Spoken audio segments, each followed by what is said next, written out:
Hi, my name is Devin Baxter, and we're going to be talking about The Trip, a Noveltoon released April 1967, animated and written by Howard Beckerman. And Howard is next to me right now. We're going to talk about The Trip. Say hi, Howard. Hey, hi, how you doing? I'm good. And this is about life in the big city and how somebody would take a time off from something. Originally, the film was called The Vacation, but Paramount Pictures had put out a live-action film calling it The Trip, I guess related to drugs and things of that nature, that period. And here's a guy who goes on a vacation, and we'll see what happens to him. Now, the co-designer on this film, besides Howard, is Gil Moret. And could you tell me a little bit about Gil Moret? Yeah. Gil and his parents came from Spain back in the early 30s, and his father was already doing things in the film business. His company made translation titles for films, and he was busy doing that in New York. But Gil went to the Art Students League. He was an illustrator, and we met at Paramount Studios, and we became friends. Our families getting together and all of that.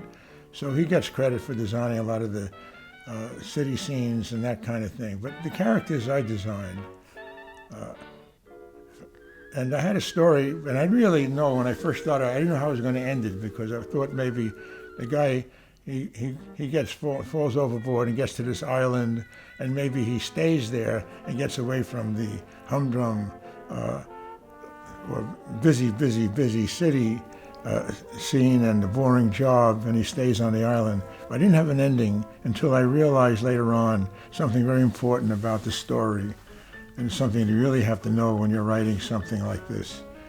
But here you have all the kind of problems you have if you're trying to make a life on an island, kind of modern day Robinson Crusoe. All the little problems you'd have, especially if you're an animated cartoon character. I love these art cards you have here. Was this in the boards that you designed? Oh yes. I didn't want any dialogue. It seemed right just with, and the music, it was really wonderful for this. Of course, Colhane did all the timing of the scenes, and from that, the music was written for that while I was animating the scenes to the same rhythms. So it's not like in famous studios cartoons of the 40s and 50s where the first animator credited is the de facto director, am I correct? Well, I think that's not completely true. I think it works that way all over. When the anime gets the scene, he's got to use his imagination. They do things, little things that stay within the timing, but add a little bit of personality or some kind of cleverness to it. So I had him a chance to do that throughout the whole film. It was my view of the character, my view of how the story should go. But the timing, which is very important, because in real life there's no timing, there's no music playing while we're walking around. But in the film, it has a rhythm. It's a composition of sorts, of ideas put together. Here we have a bit of an obstruction here. The meeting. Yeah, so it's a little bit of suspense here now. Who's that going to be? What's going to happen? Now he's playing shuffleboard by himself again. And bored. Whoops. A new friend. I love the design of the gorilla, Howard. Yeah, I like that. Thank you.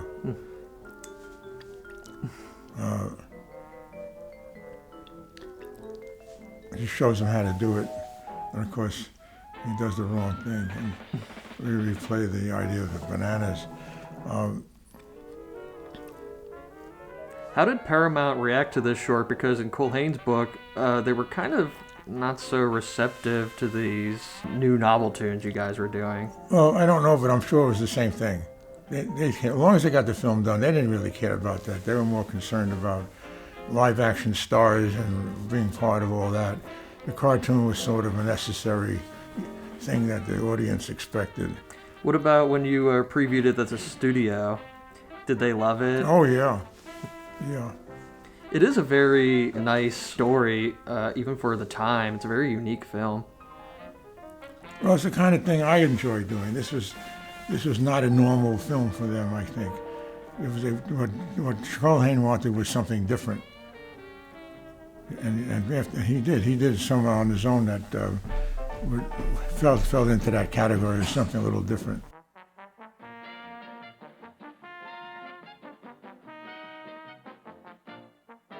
Now the rescue. So now here's where I got the idea for the ending. Finally, I realized this guy goes on vacation. You got to return home. Everything, you're feeling better now. Oops, he takes his friend with him. And that would solve my whole problem, how would I end this film. They go back to the same old rhythms of the city and all the kind of boring situation of doing the same thing over and over again. And yet, here they are together, friends. Remember, it always helps if you have a work buddy. Exactly. And see, there you are, Howard, Yeah. story and animation. Yeah, but Win Schauffel's, I really was amazed about that. There's one, can I tell an anecdote about one thing there? Yes.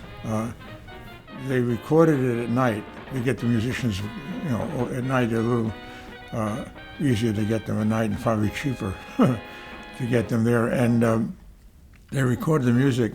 And that part of the film when he falls off the boat and he says, indicates help, help. There were 3 of those. Help, help, help. But it looked like there was no room for that the way it was timed. It was too quick. And I just fixed it. I made it 2. And I didn't tell Carl Hain about it. So they were recording at night, and all of a sudden the musicians are playing the timing for 3 helps. And wait a minute, there's only 2. Stop the music.